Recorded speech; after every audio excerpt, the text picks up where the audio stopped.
Hey guys, I'm Mason, and this is Wrestling in the Dark, the only professional wrestling podcast brought to you by a blind wrestling fan. Now, in the last few months, I've really dropped off on WWE's main roster.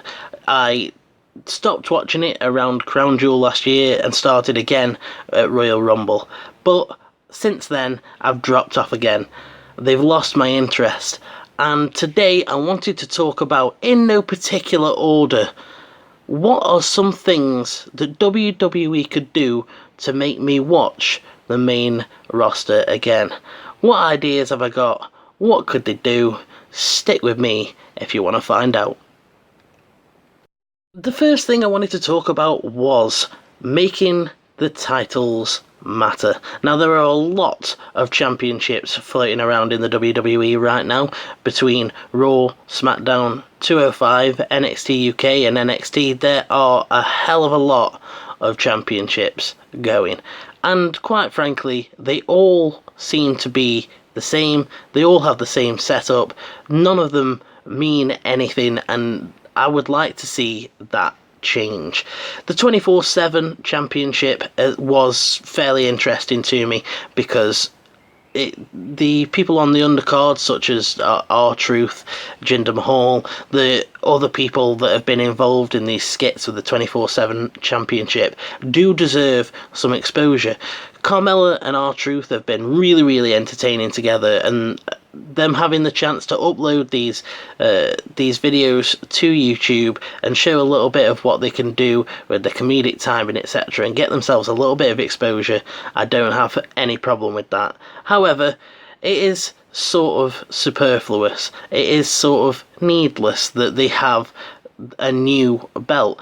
It could have easily been something that they added to one of the existing belts, like the Intercontinental or the US, which sort of brings me to my point of something that I think that I would do to make at least these two championships mean something. So the Intercontinental and the US Championship, they are just mid-card titles that hardly ever do anything and don't mean much, in all honesty. You've got Finn Balor as the Intercontinental champion, now, and you've got Samoa Joe as the US champion, and quite frankly, they're not really going to be doing anything with them. Finn Balor hasn't really had anything since WrestleMania to do, and one of the things that I would do is make the Intercontinental and the US Championship between them the Iron Man and the Submission Specialist title. So, the Intercontinental Championship is now the Iron Man Championship. It can only be defended in 20-minute Iron Man matches, and this now changes the Intercontinental division into something different. It's always about the stamina, about trying to pick up the wins, the pinfalls, trying to get more pinfalls than your opponent. I just think that it would make for a bit of an interesting change when it comes to the Intercontinental Championship division. You're not just going to have normal matches. It's not just going to be an exhibition match, a little 2 minutes 30, just nothingness. It would mean that the Intercontinental Championship would be maybe defended less or less on TV or something like that, but it would at least add something different to the division that would allow the commentary to play up on that, with people needing to change how they're wrestling because they're going from, going after the Universal Championship, and they're now going after the Intercontinental Championship, the Iron Man Championship, so they've got to change how they wrestle. It's got to be the more sprint rather than a drawn out thing. I don't know, it's just the way I see it, it would make for a different style, and I'd be interested to see that. The US Championship, I would make the Submission Specialist title. This now means that it can only be won by submission, and I've wanted this for a long, long time. We've got a lot of people on that roster, like Daniel Bryan, like Samoa Joe, AJ Styles, Sami Zayn, There are a lot of people on that roster that can do submission type wrestling and do it very well and have a really good match. We saw a lot of it in the Cruiserweight Classic, and it's surprising that it's not necessarily stayed that way when it comes to the Cruiserweights. So I'd really like to see that, because again, you've got that different aspect to the US Championship division. Then again, when people switch over and go for that belt, they've got to change up their style. They've got to change up what they were doing, the move sets. If they weren't necessarily a submission type wrestler before, they might need to have some pre-tape segments or whatever where they're learning to do submissions, where they're practicing that style of wrestling. We could get some really, really good feuds, like a Daniel Bryan versus Drew Gulak type deal, that I just think would be really, really interesting. And if you changed those two mid-card titles, they wouldn't necessarily feel just like mid-card titles. The Intercontinental Championship wouldn't just feel like, cool, they have that, they're a champion. And I can't remember the last time that I actually even really thought about the fact that Finn Balor was the Intercontinental Champion. It just doesn't matter. We've, again, hot-shotting it. We've had Rey Mysterio pick it up in really quick fashion from Samoa Joe, and now he's injured. He's got to just hand it back to Samoa Joe, and it just makes it seem like it doesn't mean anything, like it's not special or important, like no one wants it. Like what? So Joe and Mysterio are the only people that want that belt? There's no other people that are going to come and try and say, hey, you're not having that handed back to you. I want that too. So I just really feel like giving the two gimmicks to those two belts would make them feel really different, would create a different aspect to both of the divisions, and would also make Raw and SmackDown feel different depending on which belt was on which show. So that's definitely just one of the things that I think they could do to make the titles mean something. It doesn't necessarily just have to be that idea, but that's just an example, like I said, of something that they could do. The next thing I wanted to talk about was NXT showcase matches. Now, this is something that I think would be really, really beneficial to how NXT and the main roster work together. Frankly, I'm sick of feeling like NXT and the main roster are completely separate worlds. It's becoming frustrating as an NXT fan to know that you're going to invest yourself into a character and invest yourself into a storyline and a history that will just be more or less erased when they get abducted up to the main roster. It's hard to get invested in something like Gargano Cole or a Gargano Ciampa, knowing that they could just get brought up to the main roster as tag partners, and that history that they've been forming will just never be referenced again. Now, I think NXT showcase matches would help put a stop to that. They don't have to be every week, they don't have to be every episode, but on a pay-per-view or occasionally on a Raw or a SmackDown, there's no reason why they shouldn't have an NXT showcase match. A Johnny Gargano, a Keith Lee, a Velveteen Dream. There's no reason why they shouldn't show up on the main roster from time to time to get themselves some exposure before they get called up. As Adam Cole is now the NXT champion, how cool would it be if he turned up on Monday Night Raw and he was like, hey Rollins, you're the Universal Champion. I've been putting on better matches than you down in NXT. I had a better match at TakeOver than you've had in 3 years. What are you going to do about it? Those two could then have a match. And yeah, okay, in the end, Rollins would probably be the one that would come out with the win in that one. But him and Cole could have a really cracking match, and Cole could come out looking decent because he's just put in a really good showing against the Universal Champion. That then makes the NXT Championship look a little bit better when he takes it back down to Full Sail. He can say, I took Seth Rollins to the limit. If there's some kind of storyline going on, there's no reason why someone shouldn't turn up. Let's take for example the Velveteen Dream. If he's feuding with a Tyler Breeze, let's say they continue the Tyler Breeze feud, why should Velveteen Dream not turn up on the main roster to cut a promo to sort of make a point to Tyler that he can hack the spotlight of the main roster better than he can? It's just one of those things that I think that they could use it to tell the stories of NXT and show people what's going on. That gets more eyes on NXT and people will know who the people are when you bring them up.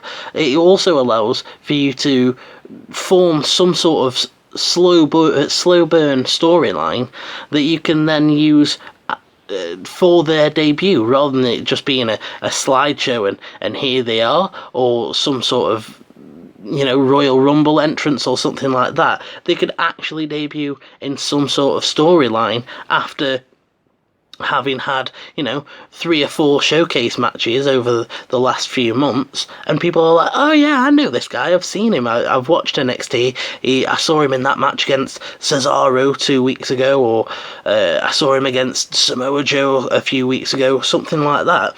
It just would help build that relationship that they have with NXT and the fans even stronger, I think, and would just it'd eliminate that problem of them coming up and people not even knowing who they are. There's just no reason for me to not do this, to have an NXT Championship titled events on a main roster pay-per-view, to have the women turn up. Shayna Baszler, she doesn't need to relinquish the NXT Championship. There's rumours that they want her and Cole up soon. Wrestling Inc. I think reported that they were talking about bringing up Baszler and Cole, and for me, why do you need to bring them up? You could just have them sort of pull some sort of double duty. It's not like NXT isn't taped. If they just plan out for that, they can easily work it in, and I don't see why someone like a Shayna Baszler shouldn't be able to turn up still as the NXT champion and go, everyone has fallen in NXT, I've beaten everyone, so now I'm going to come and raise the stakes, I'm going to raise the reputation of this belt and defend it against a Charlotte Flair, against any of those women, against a Bayley or a Becky, just any of those. It would make that belt look even more special, and I just really don't see any reason why not to do it. To be honest, it doesn't really make NXT, it doesn't really make any sense to me to just have it be this completely separate universe and to foster characters down in NXT that you then completely don't use, that you repackage, that you just completely change when they get to main roster, which to me seems counterproductive, because surely you're calling them up because they've reached a certain level of popularity as the character that they are, as the gimmick that they've been doing recently. So there's no point in calling them up and then rebooting them, because they start from square one. So that's about all I have to say on that one. But yes, NXT showcase matches could help me watch again. Number 3 is a stronger, more defined brand split. Now, over the last few months, the brand split has really come tumbling down. I'm not going to harp on about it too much, because if you want to go and find people complaining about the wildcard rule, about all of the crossover that's going on, there is a plethora of material for you out there. My point, mainly, is that I just want there to be a difference. I don't see why I should be expected to watch 7 hours of a product, especially not when they're supposed to be different products. Fair enough if they were all one big brand, but they're not. I shouldn't be expected to watch Raw if I want to watch SmackDown, and vice versa.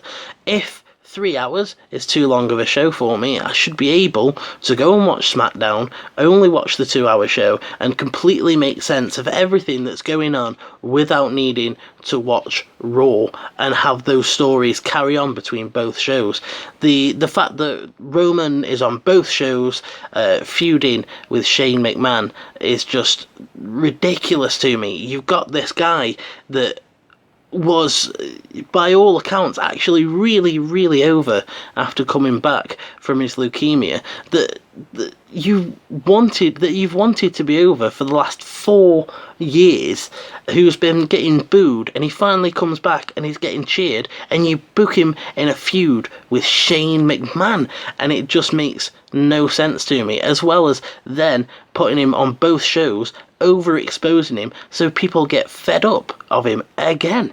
And there's just a plethora of material to talk about when it comes to reasons why the brand split is just not there anymore. Personally, I'd like to see a complete rehaul, especially of the commentary. I am not a fan of the main roster commentary teams, and I'd like to see them completely reshuffled round. On Raw, it wouldn't necessarily... Okay, a complete reshuffle is maybe a lie, but on Raw, I'd like to see Cole, Renee, and McGuinness. McGuinness and Cole have got a really good chemistry together. Their work in the UK tournament, the original one, that was incredible. I remember watching that and just... it was probably one of the things that made me realise that I could still love the in-ring action in wrestling. For the longest time after my surgery, when I had my eye removed, I was just watching it and telling myself that, yeah, I'm just happy watching it for the stories, for the promos, for the characters. And I just sort of fell out of love with the stuff that was going on in the ring. And then over these last 18 months to 2 years, it's been a slow, gradual process to slowly loving what goes on in the ring again. And definitely the United Kingdom tournament definitely helped with that. It was just one of those things where listening to McGuinness, listening to Cole, and then playing off each other, I was like, oh wow, this is really good. I'm actually enjoying the matches.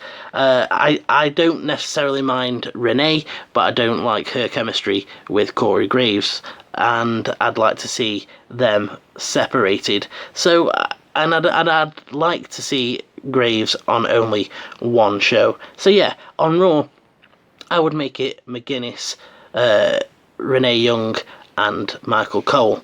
On SmackDown, I'd keep it as Tom Phillips and Corey Graves, and then I would probably, in all fairness, this is just my personal preference, I would probably put Percy Watson on commentary, because I don't like Byron Saxton with Corey Graves, and I wouldn't necessarily want him on Raw, because I do like having Renee on that flagship show, having a woman commentator on the quote-unquote A show is definitely a smart move, and I do really like Renee Young too. And so I wouldn't necessarily want to put Byron Saxton on Raw, and I wouldn't want to get rid of him completely either. So Percy Watson for me would be his replacement. It'd be Phillips, Watson, and Graves, and then Byron Saxton can go and do what Renee used to do, and I guess what he used to do, and just be a backstage interviewer. Because frankly, I don't want to see these faceless, robotic interviewers that they have at the minute that really just ask the questions and then fade off into the background and don't add any character to it. One of the things that I do actually like about Byron Saxton is he shows some character. He seems to actually really like the wrestlers and the talent, and I think that he could get some really decent stuff out of backstage interviewing and actually asking some decent questions and having some decent chemistry with the wrestlers. So I wouldn't want him on commentary with Graves, because frankly, Graves and Saxton arguing is unbearable to me. I just can't listen to it. It makes it feel... It's like it goes through this filter. It's like the match goes through this filter of...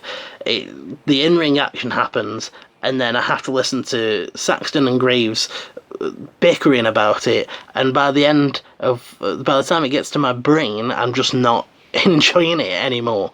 So that's why I wouldn't have Saxton on the commentary. I just think the more defined change an approach to the brand split would definitely be more beneficial. There's been many times where I thought I'll just watch SmackDown, but these days that's not possible. You can't just watch SmackDown because there is stories that are going between both brands, and you need to watch both of them if you're going to get the full story now, which I don't think that you should have to do. The commentary isn't the only thing that needs to change, I'm sure, but considering that that's the main way that I consume the main roster, I'd just really like to see the commentary pick up and actually be a little bit more detailed, a little bit less lazy, and just a little bit fresher, because at the minute I really don't like the commentary teams. So a stronger brand split would help me go back to the main roster. The next thing on my list is something that's somewhat controversial at times and will probably divide opinion. But the next thing that would draw me back to the main roster would be intergender wrestling. Now, I'm obviously not suggesting that we should get an Alexa Bliss versus Braun Strowman feud, or Alexa Bliss versus Bobby Lashley, something like that. It's just ridiculous to assume that those would be the sorts of matches that would be put on anyway. But I've always really been interested in it. I've said on the podcast before, I've never ever doubted that a woman could do just as much damage as a man. There's plenty of women out there, like Shayna Baszler, like Ronda Rousey, like most of the women on the WWE roster, that are perfectly capable of putting on a decent fight and would more than likely kick my head off my shoulders. And it's just baffling to me that some people are like, oh yeah, but you can't put them in intergender matches because this'll happen and this'll happen. I just have never really agreed with it, and I've always thought that I'd really like to see it. The fact that Impact Wrestling has got sort of a focus on that has definitely been one of the things that has been drawing me over to watch Impact. One of the things that I've been thinking about a lot over the last week since I've watched Impact is, I wonder what Tessa Blanchard's doing. I want to see more of her, and I want to see more of what that sort of thing where it can lead. And I just think that with the talent that you've got on the WWE roster, the women that you have, I just think that you could have so many more feuds, so many more storylines going on. A Sami Zayn versus Charlotte match would be really interesting. An Ember Moon versus someone like Finn Balor. There's just endless possibilities to who could go up against each other. Candice versus Johnny would be really good. Candice LeRae versus Johnny Gargano. You could play off the fact that they're married. It could be a sort of friendly rivalry competition that, threatens sometimes to drive a wedge in their relationship because they're being competitive, but one of them's taking it a bit far sometimes or whatever. There's so many different possibilities that it would just really open up a whole new world for me, and I'd be definitely really interested in watching at that point if they announced an intergender championship, or they made mixed match challenge more of a thing, like if say they were to make that its own weekly thing instead of, or after 205 Live, that sort of thing. It'd just be a really interesting time for me, and just don't understand why it's even still a thing in 2019 that they have to be in completely separate divisions that never cross over, that never has any physicality whatsoever, because someone like Nia Jax or Tamina could just destroy someone from Lucha House Party. It's just as equally outmatched from that side as it would be from a bigger man going against a smaller woman. It's just, I just feel like it's an outdated notion to say that men should only wrestle other men and women should only wrestle other women. So intergender wrestling is something that would draw me back to the main roster. Speaking of the women in WWE, a more focused approach to women's wrestling is the next thing that I wanted to talk about. We have slowly got back down to the point where we're just getting one women's segment a week, one woman's match, and it's usually a multi-woman match. And it's just got to the point where I don't even understand what they're doing or why they're doing it. They've got fantastic female talent, and it's not just that NXT's got fantastic women's talent.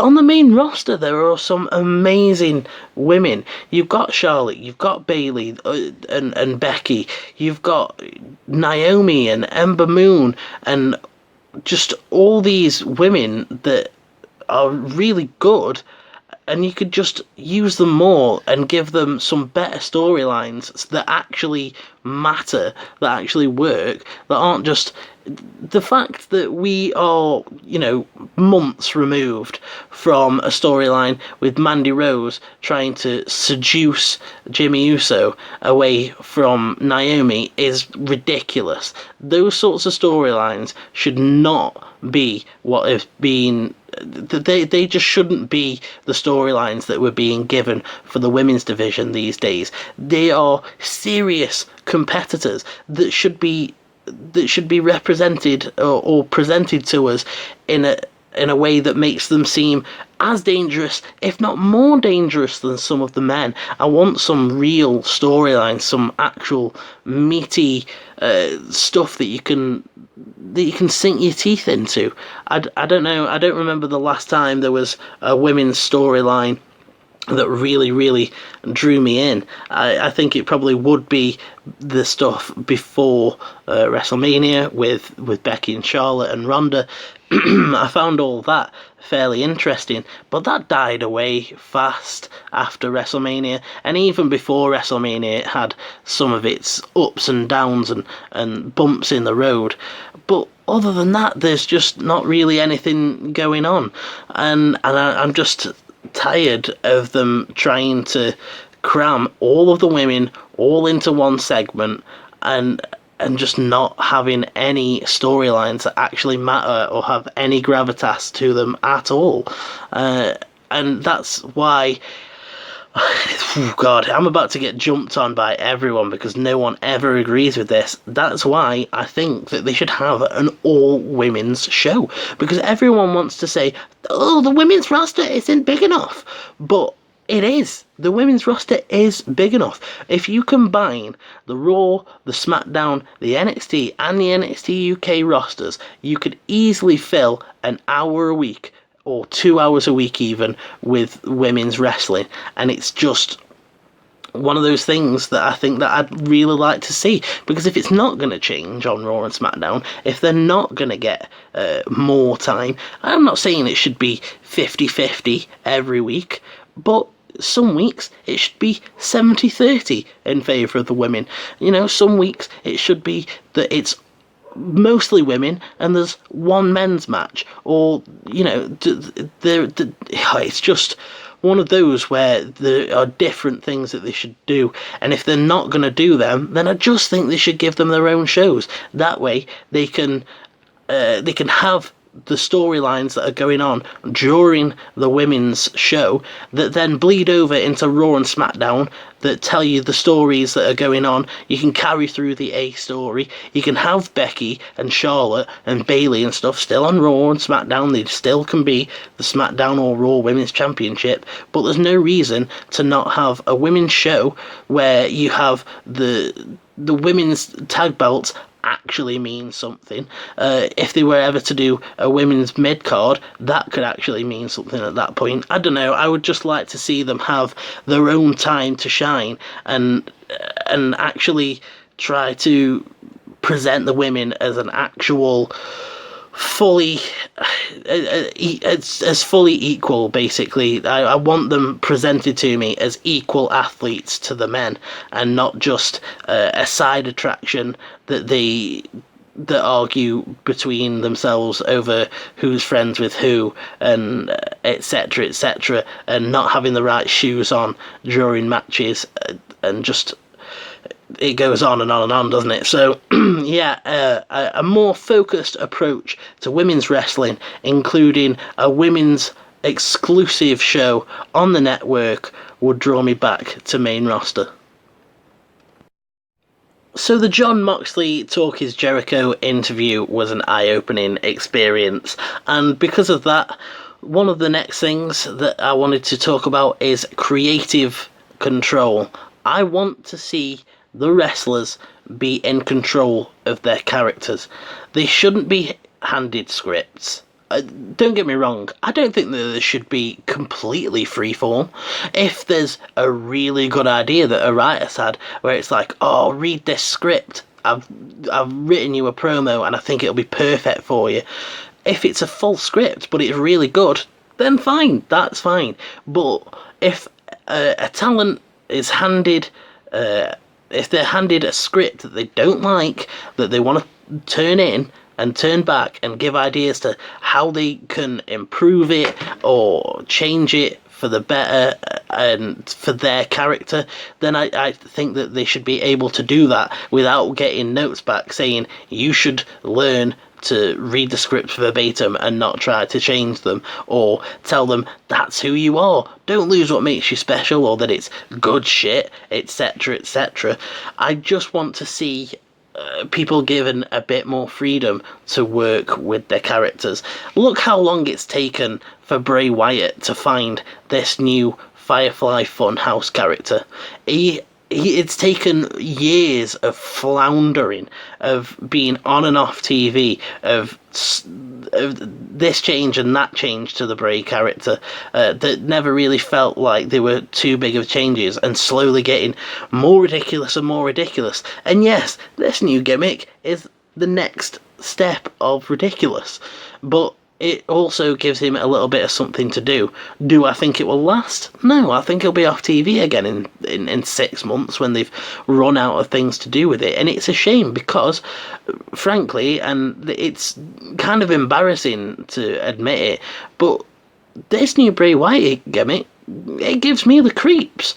I have always sort of been freaked out by those like 90s television, those children's shows from the 90s that just had that vibe, that they were just sort of surreal and off, and they never really had, they always really just creeped me out and unsettled me. And now they're really playing off those kinds of elements with Bray Wyatt's new character, and so that actually sort of unsettles me and gives me the creeps. Yeah, okay, I know that it's not the most scary thing. It's not like it's a horrific or horror-based element, but it's still somewhat creepy and unsettling to me, and I just think it's a shame that it'll be off TV within 6 months because they'll run out of ideas for him, and if he has any ideas for it, they probably won't even listen to him, which is just a really, really big shame.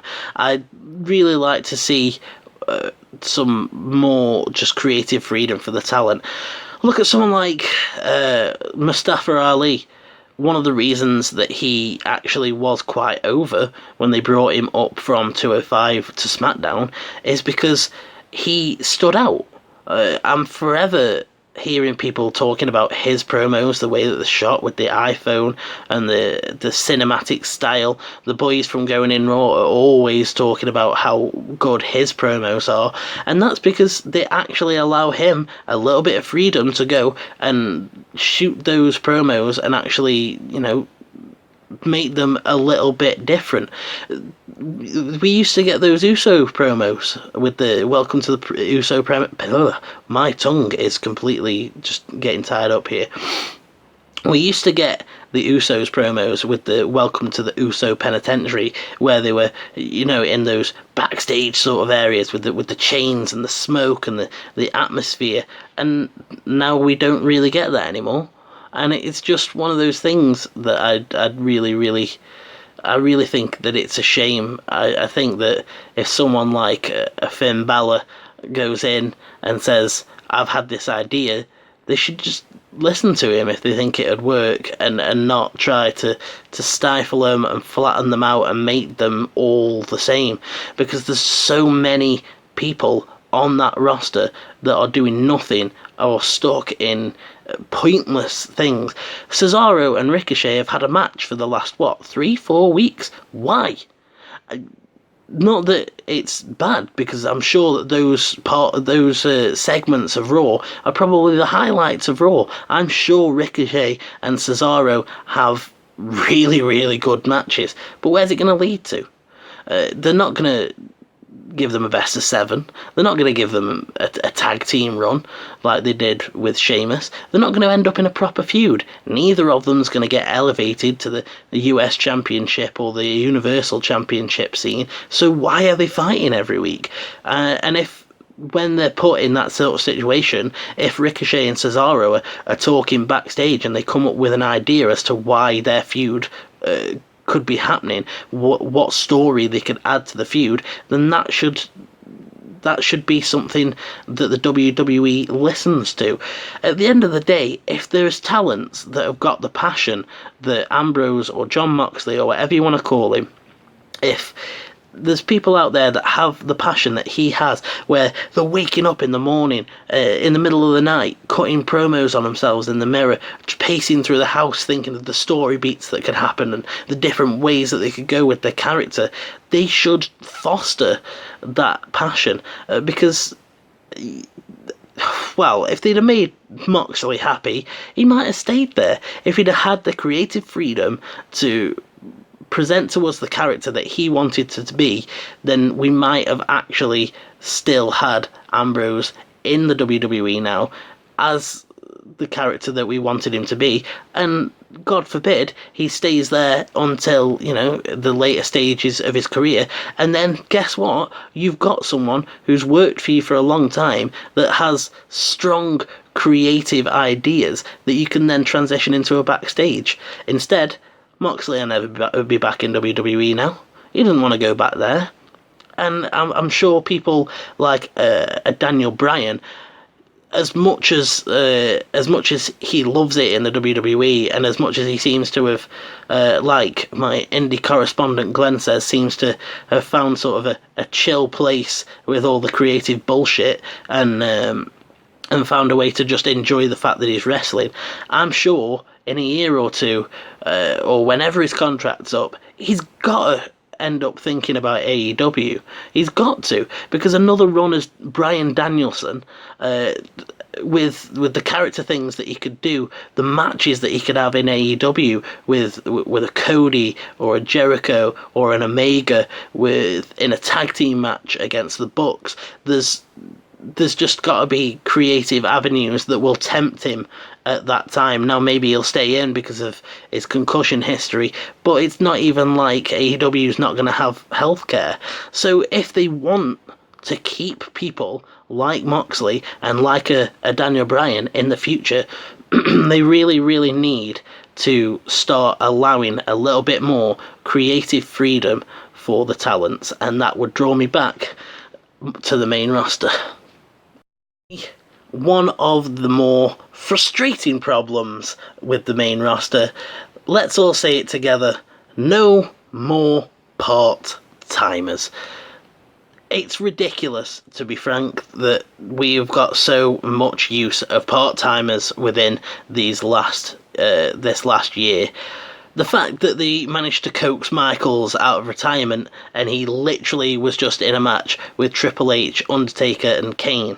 The fact that they've now got Undertaker and Goldberg taking up space on a card. The fact that Brock Lesnar is the Money in the Bank holder and is ready at any minute to cash in on Seth Rollins is ridiculous to me. Rollins has been... He hasn't been given anything since WrestleMania. He hasn't been given a decent feud. I don't think he's even had really a decent match. I think he defended against AJ, and that's it. And we're now getting close to the point where people are starting to think about SummerSlam.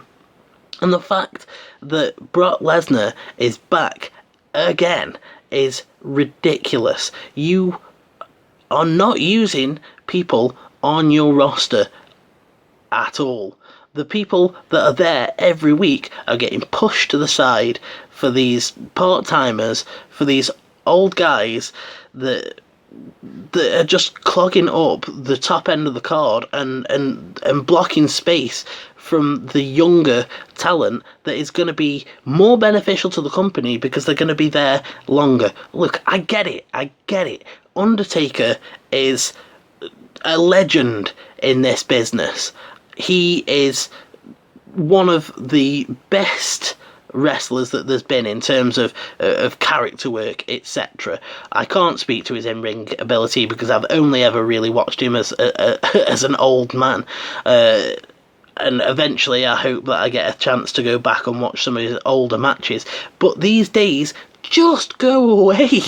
Just stop. Every match that he has is this his last match? Is this his retirement match? And in the end, it's going to end up being a match that we just don't care about. Brock Lesnar, the fact that he's a part-timer now and he broke the streak, the thing that was... When I first started watching around WrestleMania 28, that was like the biggest thing. Like, people were like, oh my god, the streak is the best thing at WrestleMania and no one's ever going to beat him. Who's it going to be? Oh, whoever beats him is going to get a huge rub and they're going to be so special and a huge star, the face of the company. And it's Brock Lesnar, someone who dips in and out, doesn't give a shit about wrestling, and it just really frustrates me, to be honest.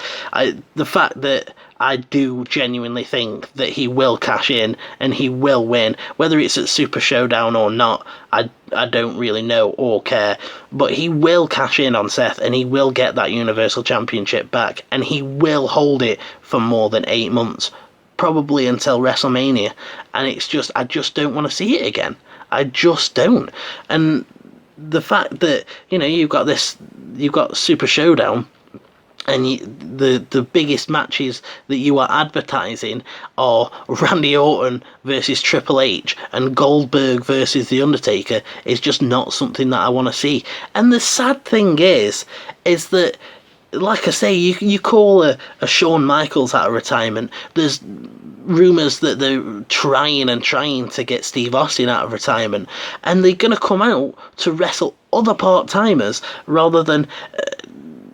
Shawn Michaels has said no for all of those years, and then he says yes to coming out for these Saudi Arabia shows and being in a match with H and Undertaker and Kane, when if he's really as into NXT as he likes to say that he is, if he really thinks it's the future, why was he not okay with coming out to wrestle a Gargano or one of the younger guys, one of the up-and-comers, that really, if they'd have had a match, not even a decent match, I was going to say if they'd have had a decent match with Michaels, if they'd have had a match, Michaels' one last match, his return match, that would have been a huge rub for them, and instead they just put him in the mix with more part-timers. Goldberg is coming back. Is he working with someone down the card who needs it, who needs a bit of a rub and some exposure from a legend? Nah, he's in a match with The Undertaker, and it's going to be a match that will be shorter than the entrance, probably, with I guarantee when I go and look at reviews for it, etc., etc., they're going to say that it was sloppy, that neither of them could move properly, or that there was botched spots, etc., etc. And I just don't want to see it with Brock Lesnar just going away and coming back and going away and coming back and having his Brock Lesnar schedule, because it just, in my opinion, it just takes time away from people that need it more. So less part-timers could definitely draw me back to the main roster. So those were just some of the things that could draw me back to watching WWE's main roster again. Let me know what you think in the comments down below of the things that I've listed, and tell me some of your ideas. What could get you to watch main roster if you're not already? What could make you stop if you do still watch? And what else would you like to see change that would enhance your enjoyment of the main roster product? If you've liked what you've heard here, make sure to come back again, hit the subscribe button and the notify bell. Don't leave yourself out in the cold, and don't ever miss an episode of WITD. Right guys, I'm off, and you should have a good one.